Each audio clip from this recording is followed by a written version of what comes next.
નમસ્કાર વિદ્યાર્થી મિત્રો, આજના વિડીયો લેક્ચરમાં આપ સૌનું સ્વાગત છે. ગયા લેક્ચરમાં આપણે સદિશના પ્રકારની વાત કરી હતી, જેમાં સમાંતર સદિશ હતા, પ્રતિસમાંતર સદિશ હતા, લંબ સદિશો હતા અને અસમાંતર સદિશની વાત કરી. આજે આપણે એક અલગ ટોપિક જેનું નામ છે સદિશના સરવાળા અને બાદબાકી. તો સદિશના સરવાળા અને બાદબાકી કરતાં શીખવાનું છે. હવે સદિશના સરવાળા અને બાદબાકી કરવા માટેની મુખ્ય બે રીત છે. એક રીત છે એનું નામ છે ભૌમિતિક રીત,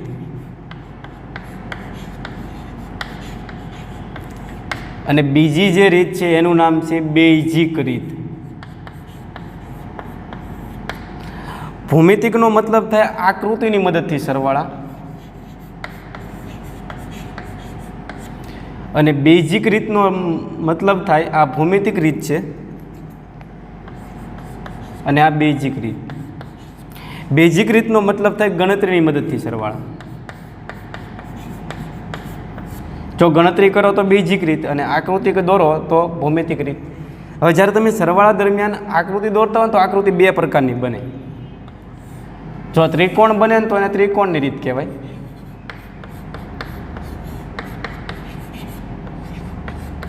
અને સમાંતર બાજુ ચતુષ્કોણ બને તો સબાસની રીત કહેવાય. સબાસનો મતલબ શું છે? સમાંતર બાજુ ચતુષ્કોણ.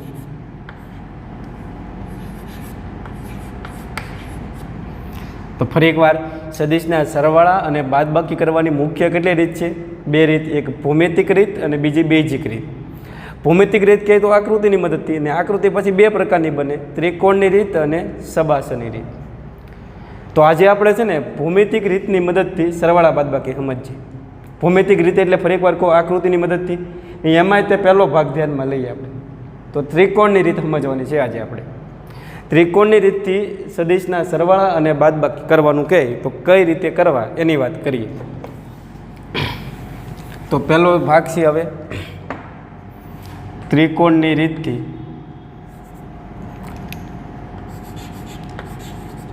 ત્રિકોણની રીતથી સરવાળા. પહેલાં સરવાળા સમજીએ આપણે. તો એક સિમ્પલ નિયમ સમજાય જાય એટલે વાત થાય પૂરી. ધ્યાન આપજો. અહીંયા તમને એક સદિશ આપી દે. ધારો કે આ સદિશ એ છે, એ કંઈક આ દિશામાં જઈ રહ્યો છે, અને એક બીજો સદિશ આમ છે, આને કીધી આપણે બી, એ કંઈક આ દિશામાં જઈ રહ્યો છે. હવે તમને શું કહે? સદિશ એ પ્લસ સદિશ બી ત્રિકોણની રીત દ્વારા મેળવો. આ પ્લસ છે એનો મતલબ શું છે? કે બંને સદિશનો સરવાળો કરો. કઈ રીત દ્વારા? તો ત્રિકોણની રીત દ્વારા. તો હવે ખાલી એટલું ધ્યાન રાખજો અહીંયા કે અહીંયા તમને એ પ્લસ બીની અંદર જે આ આપેલું છે ને એને આપણે પહેલો સદિશ કહેશું. બંને સદિશ રકમમાં તમને આકૃતિમાં આપેલા છે એટલે એની ચિંતા ન કરતા. તો પહેલા સદિશને તમે પકડી લો ને અહીંયા દોરી નાખો. તો આ પહેલો સદિશ દોર્યો આપણે અહીંયા. ખાસ ધ્યાન રાખજો, એની દિશા બદલાવી જોઈએ નહીં. સદિશ એ આ દિશામાં છે તો અહીંયા દોરો તો આ દિશામાં હોવો જોઈએ. હવે રહ્યો બીજો સદિશ અત્યારે કોણ છે? તો કે બી. તો હવે એક નિયમ એવો છે કે પહેલા સદિશનું જે માથું છે, માથું એટલે કે શીર્ષ એટલે કે આવડો, એના ઉપર જે આ બીજો સદિશ છે ને એનું પૂછ મૂકી દેવાનું. તો બીજો સદિશ બી અહીં દેખાય, એનું પૂછ અહીંયા છે, એના અહીં મૂકી દો. ફરી એકવાર, પહેલાંના શીર્ષ ઉપર બીજાનું પૂછ મૂકવાનું. તો બીજાનું પૂછ મૂકો પણ દિશા બદલાવી જોઈએ નહીં. તો બી તો આમ જ છે.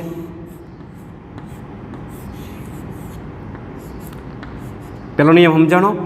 પહેલા સદિશના શીર્ષ ઉપર બીજાનું પૂછ મૂકવાનું. ને હવે તમારે શું કરવાનું? તો કે પહેલાંના પૂછથી એટલે કે શરૂઆત અહીંથી કરીને પૂરું અહીંયાથી ત્યાં સુધી એક ત્રીજો સદિશ દોરી નાખો. તો આ બેનો પરિણામી સદિશ આપે, જેને આપણે એનો સરવાળો કહેશું. સદિશ એ પ્લસ બી.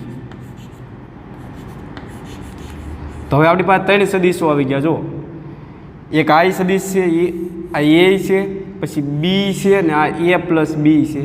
તો લ્યો, આ ત્રિકોણની રીત દ્વારા સરવાળો કર્યો કહેવાય. હવે તમને આમાં બી પ્લસ એ મેળવવાનું કીધું હોય તો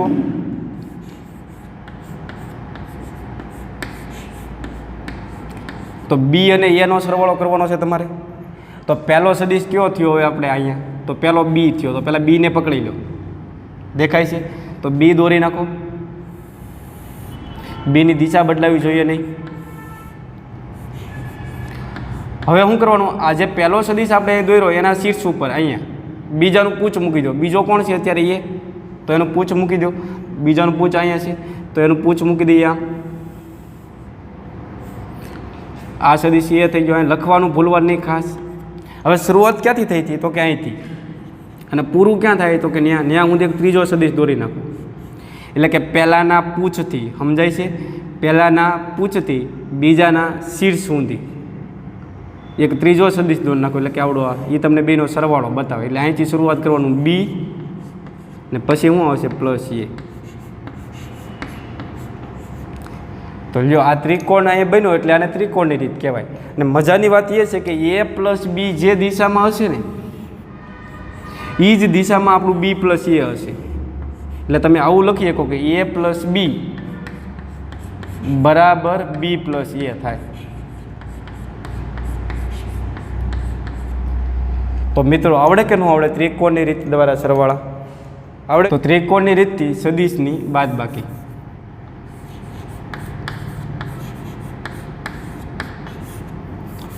તો ધ્યાન આપજો અહીંયા. હવે તમને એક સદિશ એ આમ આપે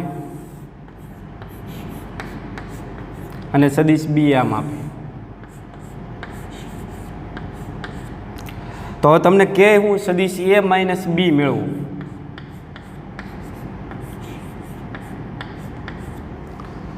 હવે એ માઇનસ બી મેળવવાનું છે એટલે શું એનો મતલબ શું થયો? એ અને બીની બાદબાકી કરવાની છે. તો હવે તમે જુઓ તો અહીં સદિશ એ તો આપણી પાસે હાજર છે પણ માઇનસ બી આપણી પાસે હાજર નથી. જુઓ અહીંયા પ્લસ બી આપેલો છે. જો માઇનસ બી કરવું હોય ને તો આની દિશા ઉલટાવી નાખવાની. બી આમ હોય તો એને પ્રતિ સમાંતર સદિશ તમે દોરી નાખો ને તો આ એ માઇનસ બી થઈ ગયો. હવે તમારે કરવાનું શું છે? આને આમ લખીએ કંઈક નીચે કરો તો સદિશ એ પ્લસ માઇનસ બી. એ અને માઇનસ બીનો તમે સરવાળો કરો તો ઇનડાયરેક્ટલી બાદબાકી જ થાય છે. જુઓ એટલે હવે શું કરવાનું? એ અને માઇનસ બીનો સરવાળો કરી નાખો તો ફટાફટ જુઓ તો હવે સરવાળાનો નિયમ જ લાગુ પાડવાનો છે. તો સદિશ એ તો હાજર જ છે.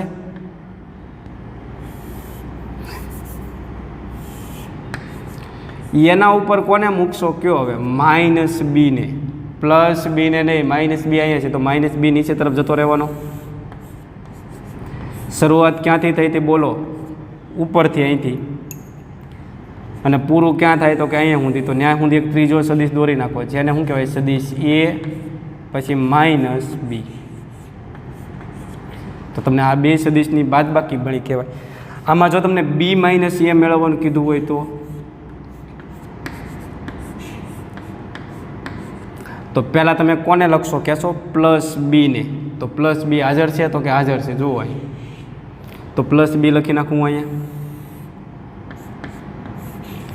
પ્લસ બીની માથે કોને મૂકવાનો છે? માઇનસ એને. માઇનસ એ તો આપણી પાસે છે નહીં પણ કઈ રીતે માઇનસ એ મેળવશું? તો આની દિશા ઉલટાવી નાખો તો આ માઇનસ એ મળી જાય. તો આ બીની માથે માઇનસ એને મૂકી દો તો માઇનસ એ આમ જતો રહેવાનો. તો તમે મને કહેશો શરૂઆત ક્યાંથી થઈ હતી? નીચેથી. પૂરું ક્યાં થાય? ઉપર તરફ. તો અહીંયા શું આવશે કે બી માઇનસ એ માઇનસ બીની તમે દિશા જુઓ ને તો નીચે તરફ છે. ચેક કરી જુઓ. અને બી માઇનસ એની દિશા છે ને ઉપર તરફ છે. એટલે એ માઇનસ બી અને બી માઇનસ એ છે ને પરસ્પર વિરુદ્ધ છે. ચેક કરી જુઓ. એટલે આ બંને છે ને એકબીજાના પ્રતિ સમાંતર સદિશ થઈ ગયા કહેવાય. કેવા થઈ ગયા કહેવાય? એટલે હું એમ કહું કે એ માઇનસ બી બરાબર બી માઇનસ એ લખાય. એ માઇનસ બી બરાબર બી માઇનસ એ લખાય? ન લખાય. શું કામ? કારણ કે બંને એક જ દિશામાં નથી. એટલે ડઝ નોટ ઇક્વલ ટુ આવશે. યાદ રાખજો. તો સદિશની બાદબાકી આવડે કે ન આવડે? આજે આપણે સદિશના સરવાળા અને બાદબાકી સમાંતર બાજુ ચતુષ્કોણની રીતથી સમજવાના છે. પણ પહેલાં રિવિઝન કરી લઈએ આપણે કે સદિશના સરવાળા તમારે કરવા હોય તો એની કેટલી રીતો છે બોલો તો? એક તો ભૌમિતિક રીત અને બીજી છે બેઝિક રીત. ભૌમિતિક રીત એટલે બીજું કાંઈ નહીં, ગણતરીની મદદથી. અને ભૌમિતિક એટલે શું? આકૃતિની મદદથી. અને બેઝિક એટલે ગણતરીની મદદથી. ને આકૃતિ બે પ્રકારની બનતી હતી, એક અહીંયા સરવાળા અને બાદબાકીની વાત કરશું. આકૃતિ બે પ્રકારની બનતી, એક ત્રિકોણની રીતથી અને બીજી સમાંતર બાજુ ચતુષ્કોણની રીત. તો એમાં આપણે ત્રિકોણની રીત ગયા લેક્ચરમાં પૂર્ણ કરી. આજે આપણે સબાસની રીત સમજવાની છે, જે આગળ બહુ જ ઉપયોગી થાય એવી છે. તો હવે તમને એમ કહે કે બે સદિશ આપી દઈ, ધ્યાન આપજો. અહીંયા આ સદિશ એ ને આ સદિશ બી થઈ ગયો. તો તમને એમ કે એ પ્લસ બી સબાસની રીતથી મેળવો. સદિશ એ પ્લસ બી સબાસની રીત દ્વારા મેળવો.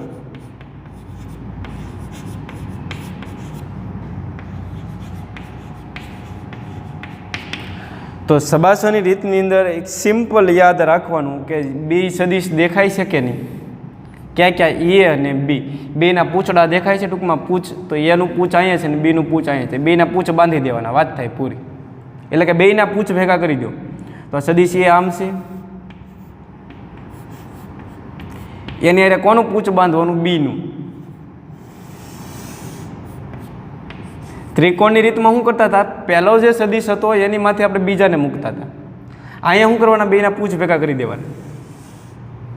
હવે તમારે કરવાનું, આ જે સદિશ એ છે ને એને સમાંતર સદિશ દોર નાખો. અહીંયા જેટલી લંબાઈ હોય ને એટલી જ લંબાઈનો અહીંયા હોવો જોઈએ, એ ખાસ ધ્યાન રાખજો. આ બી છે એને સમાંતર સદિશ અહીંયા દોર નાખો. હવે એક ત્રીજો સદિશ છે ને બેના પૂંછમાંથી કાઢવાનો. આ ભૂલ થવી જોઈએ, એની મોટા ભાગના વિદ્યાર્થીઓ ભૂલ કરે છે. બેના પૂંછમાંથી કાઢી ને છે કાંઈ ઊંધી લંબાવી દેવા. તો આ છે ને બેનો સરવાળો સદિશ બતાવે, એને પરિણામી સદિશ પણ કહેવાય. ઘણીવાર એને આર વડે દર્શાવે, અંગ્રેજીમાં એને રિઝલ્ટન્ટ વેક્ટર કહેવાય. પણ આપણે સીધો લખી નાખશું કે આ બેનો શું બતાવે છે? સરવાળો એ પ્લસ બી. સદિશ એ પ્લસ બી. જો તો બાળકો અહીંયા કઈ આકૃતિ બની? ત્રિકોણ બન્યો કે સબાસ? તો કે સમાંતર બાજુ ચતુષ્કોણ. અમુક કે બે ત્રિકોણ બન્યા, એ વાત સાચી, પણ હકીકતમાં છે શું? સમાંતર બાજુ ચતુષ્કોણ. હવે તમને આમાં બી પ્લસ એ મેળવવાનું કીધું હોય ને તો આ જ આકૃતિ બને. ત્રિકોણમાં બે બનતી હતી, તો બી અને એના પૂછ ભેગા કરવાના. બેના પૂછ તો એક જ રીતે ભેગા થઈ શકે, એટલે બી પ્લસ એ કે એ પ્લસ બી કે, બસ એક જ સબાસ બનશે. બીજી એક એક્ઝામ્પલ લઈએ આપણે.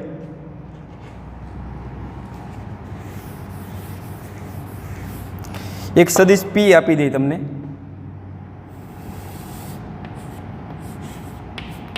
અને એક સદિશ ક્યુ આપી દઈ. પી ની દિશા કંઈક આમ છે, આને સદિશ કહેવાય છે, બરાબર ને? આને પણ સદિશ કહેશું આપણે. તો હવે તમને એમ કે પી પ્લસ ક્યુ સબાસની રીત દ્વારા મેળવું. તો બીજું કાંઈ નહીં કરવાનું, પી અને ક્યુના પૂંછ ભેગા કરી દો. તો પી તમને દેખાય છે, પહેલાં પીને દોરો. એના પૂંછ સાથે કોનું પૂંછ જોડવાનું છે? ક્યુનું. પણ ક્યુની દિશા ઉલટાવી જોઈએ નહીં, ખાસ ધ્યાન રાખજો. તો ક્યુ કંઈક આમ છે. હવે સબાસો દોરતા બનાવતા આવડશે. આ પી છે એને સમાંતર સદિશ દોરી નાખો.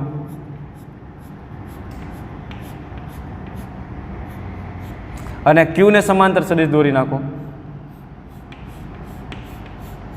લ્યો, હવે મોટા ભાગના ભૂલ કરશે. પરિણામી સદિશ ક્યાંથી કાઢશો કયો? જે છેલ્લે જવાબ આવે એ. તો બેયના પૂંછમાંથી કાઢવાનો, અહીંયા આમ કરીને આમ. તો આ આપણો પી પ્લસ ક્યુ બતાવશે. ખબર પડે છે કે નહીં? ત્રિકોણની રીતથી તમે જોશો ને તો આવડે આ જ દિશામાં આવશે પી પ્લસ ક્યુ. જોજો, મજા લઈ થોડીક ફિઝિક્સની. આમાં ત્રિકોણનો નિયમ એપ્લાય કરો તો પી આમ હતો, એની માથે કોને મૂકશો ત્રિકોણના નિયમમાં? ક્યુને. ક્યુ આમ જવાનું. ને શરૂઆત ક્યાં થઈ હતી? અહીંથી, ને પૂરું ક્યાં થયું? અહીંયા. તો આ તમને ત્રિકોણના નિયમમાં શું બતાવે? પી પ્લસ ક્યુ. તો સબાસની મદદથી મેળવો તો તે પી પ્લસ ક્યુની દિશા આમ આવશે, અને ત્રિકોણની રીતથી મેળવો તો પી પ્લસ ક્યુની દિશા આમ જ આવશે. ખબર પડે છે કે નહીં? તો આ હતી સદિશના સરવાળા માટે સમાંતર બાજુ ચતુષ્કોણની રીત. છેલ્લે હિજેક ટ્રાય મારી જોઈએ આપણે. એક સદિશ આમ આપે અને એક સદિશ આમ આપે.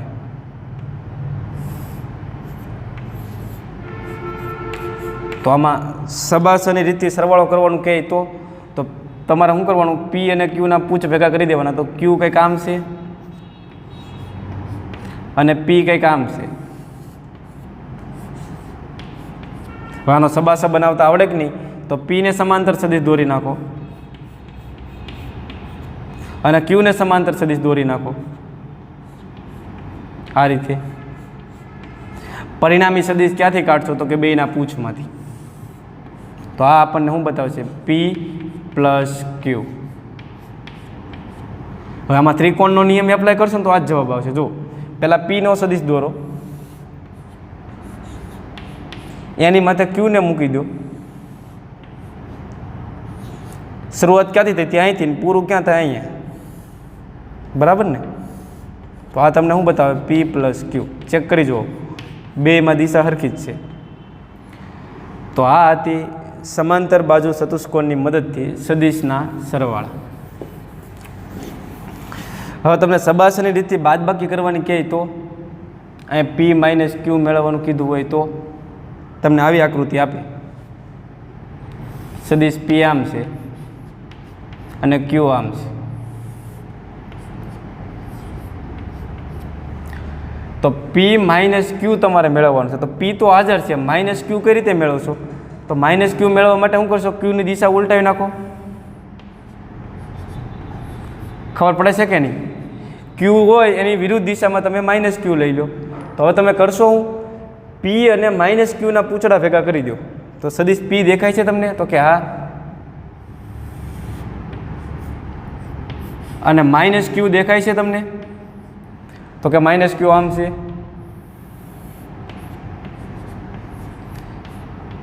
ખબર પડે છે ને? તો હવે તમે શું કરશો? પીને સમાંતર સદિશ દોરી નાખો અને ક્યુને સમાંતર સદિશ દોરી નાખો. પરિણામી સદિશ ક્યાંથી કાઢશો? તો કે બેયના પૂંછમાંથી. તો આ તમને શું બતાવશે? કયો? પી માઇનસ ક્યુ. ખબર પડે છે? તો આ આપણે પી માઇનસ ક્યુ મેળવ્યું કહેવાય. હવે જો તમને આમાં ક્યુ માઇનસ પી મેળવવાનું કીધું હોય તો મિત્રો ક્યુ તો તમારી પાસે હાજર છે, માઇનસ પી હાજર છે. તો માઇનસ પીને કઈ રીતે મેળવશો? તો પીની દિશા ઉલટાવી નાખો. તો આ થઈ ગયો માઇનસ પી. હવે કોના કોના પૂછ ભેગા કરશો? તો કે ક્યુ અને માઇનસ પીના. તો ક્યુ દેખાય છે તમને? અહીંયા દેખાય છે. બરાબર. તો પહેલાં હું ક્યુ દોરી નાખું.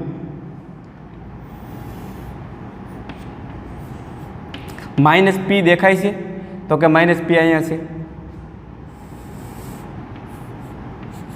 હવે આનો સબાસા બનાવતા આવડે કે નહીં? તો શું કરશો? ક્યુને સમાંતર સદિશ દોરી નાખો અને માઇનસ પીને સમાંતર સદિશ તમે દોરી નાખો. પરિણામી સદિશ ક્યાંથી નીકળવાનો? તો કે બેયના પૂંછમાંથી. બરાબર ને? તો આ તમને શું બતાવશે? ક્યુ માઇનસ પી. તો થોડુંક માર્કિંગ કરશો. પી માઇનસ ક્યુ છે ને એ નીચે તરફ છે. આ રીતે દેખાય છે અહીંયા. જ્યારે ક્યુ માઇનસ પી ક્યાં છે? ઉપર તરફ છે. એટલે બંનેની દિશા કેવી આવશે? વિરુદ્ધ દિશામાં. તો સદિશની બાદબાકી કઈ રીત છે? સમાંતર બાજુ ચતુષ્કોણની રીતથી. છેલ્લો દાખલો ગણી નાખીએ આપણે.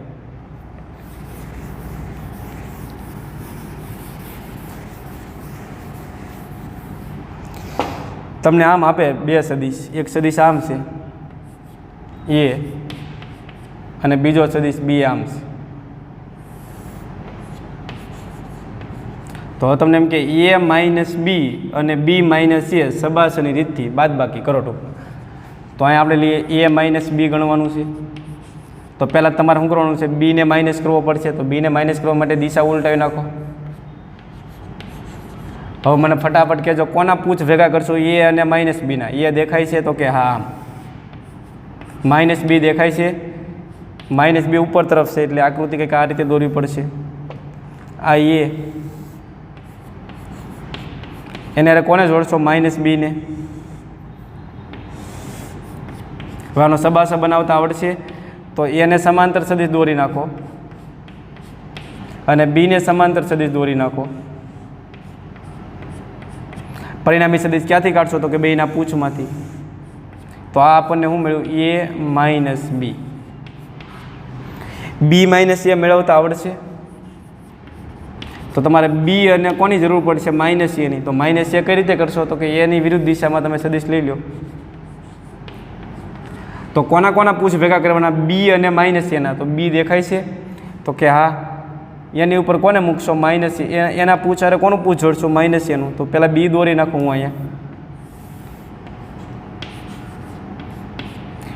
બરાબર ને. આ બી છે ને એની અરે કોનું પૂછ જોડશો માઇનસ એનું. તો માઇનસ એ કંઈક આ દિશામાં છે. તો હવે શું કરશો સબાસા બનાવતા આવડશે તો બીને સમાંતર સદિશ દોરી નાખો અને માઇનસ એને સમાંતર સદિશ દોરી કાઢો બરાબર ને. પરિણામી સદિશ ક્યાંથી નીકળશે તો કે બેના પૂછમાંથી. આ આપણને શું મળશે કે બી માઇનસ એ. ચેક કરવું તો કરી શકો એ માઇનસ બી ઉપર તરફ હશે તો બી માઇનસ એ નીચે તરફ. તો સદિશના સરવાળા અને બાદબાકી માટે કઈ રીત હતી આ સમાંતર બાજુ ચતુષ્કોણની રીત. આવતા લેક્ચરમાં આપણે સદિશમાં આગળ વધીશું. Thank you. આભાર.